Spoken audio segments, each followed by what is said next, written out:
Earlier this month, I solved the 17 by 17 underwater in 4 hours, becoming the first person to do that. I got a lot of comments saying I would ruin the cube, but I took it apart right after I solved it, and it was a bad idea doing it on top of concrete.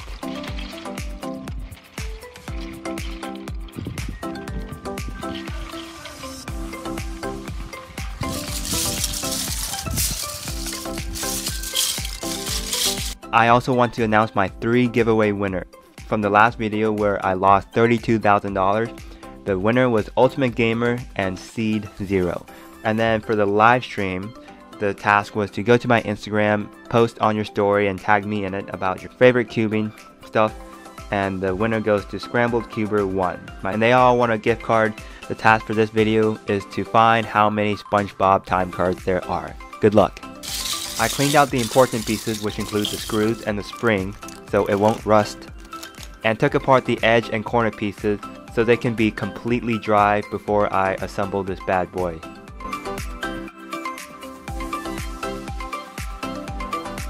Guys, this took just under 8 hours, so it took a lot of time. I really appreciate it if you hit that like button and subscribe for more amazing, insane Rubik's Cube content.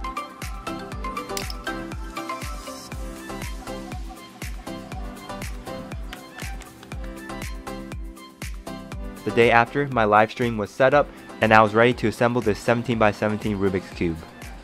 I took everything apart, which includes all the spacers, the screws, so the first thing I did was put everything back onto the core pieces. I had my edge pieces all organized, and then I also brought in the center pieces, which were completely dry.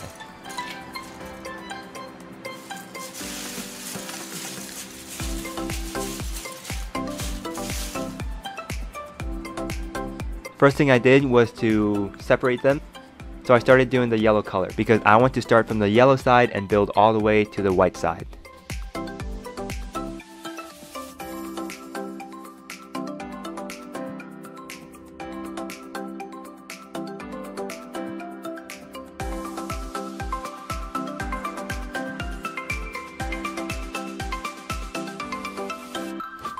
I was having difficulty putting the pieces together on the yellow side, so I got stuck at this point. You can see it on the live stream. Eventually I decided to sort all the colors out and call it a day. For the yellow color, I got to figure out some pattern of different pieces of how they were placed, but I got stuck.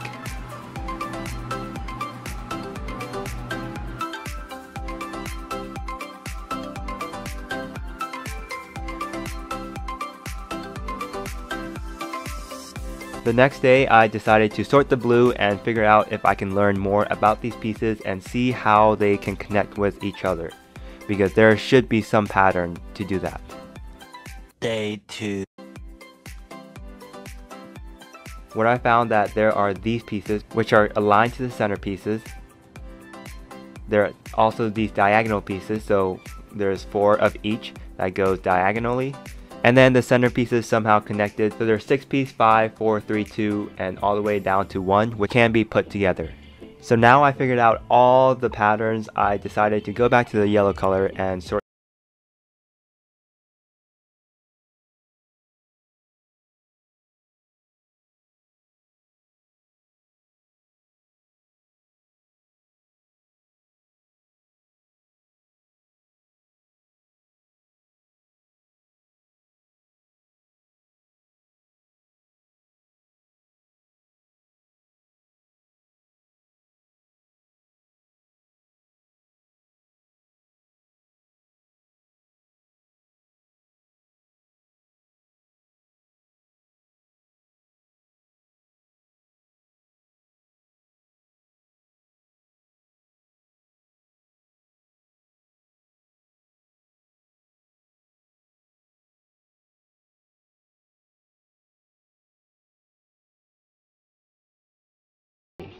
After around 5.5 hours of organizing and figuring out what the patterns are for each color.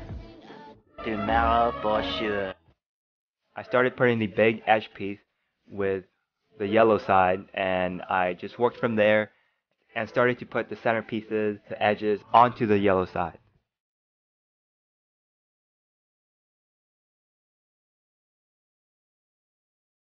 For this step, I had to be really careful because if one bad move goes wrong, then all the pieces could fall out and I would have to restart.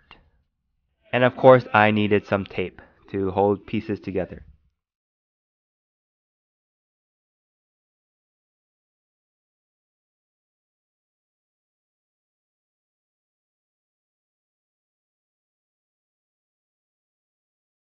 After a couple minutes, it did went by pretty fast. I was able to get the whole yellow side. All the yellow colors were on the cube, and now it was time to build each layer.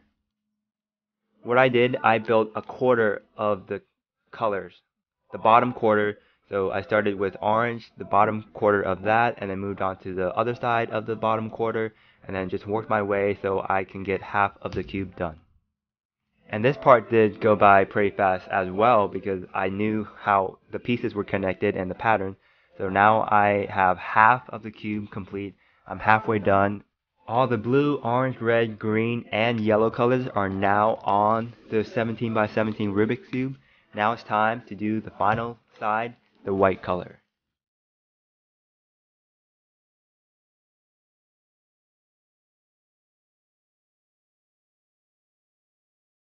I started sorting out the white following the same pattern as I did the other 5 colors, and I knew what I was looking for, and this went by pretty fast.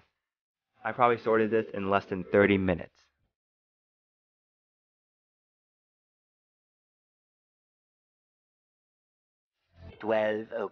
midnight.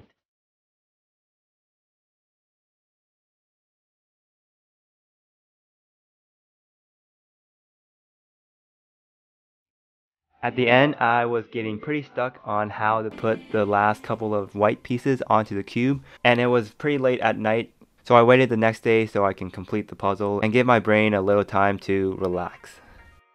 Eventually. And we are about 7.5 hours in. I eventually figured out that I needed to take some of the white blue edge pieces out so it would be easier to put the white center pieces in. After all the center pieces are in for the white, then I'm able to put those edges back and it will be a lot easier putting back.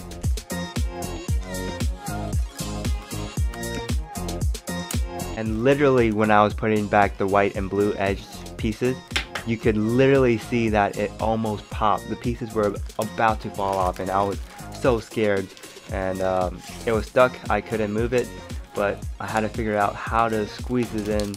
And the orange side was actually pretty messy too, so it was falling off. You can't see it from this side, but eventually I got it. It clicked, and then I was so glad that I finished this.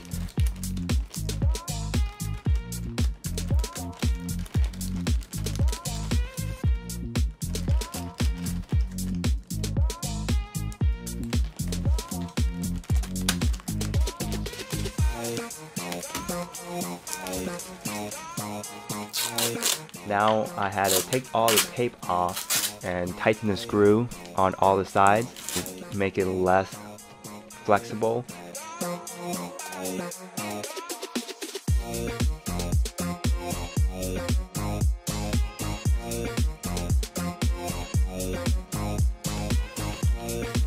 The final test is to do a checkerboard on this. So that will mean that all the pieces are in the right spot. I have turned every layer at least once, so that way I'll know that there are no internal lockups. Every piece is fine on the inside and it looks okay on the outside.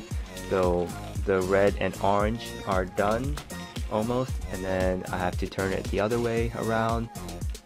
So now you see the red orange checkerboard, and then the final white yellow blue green checkerboard is there. I have done it.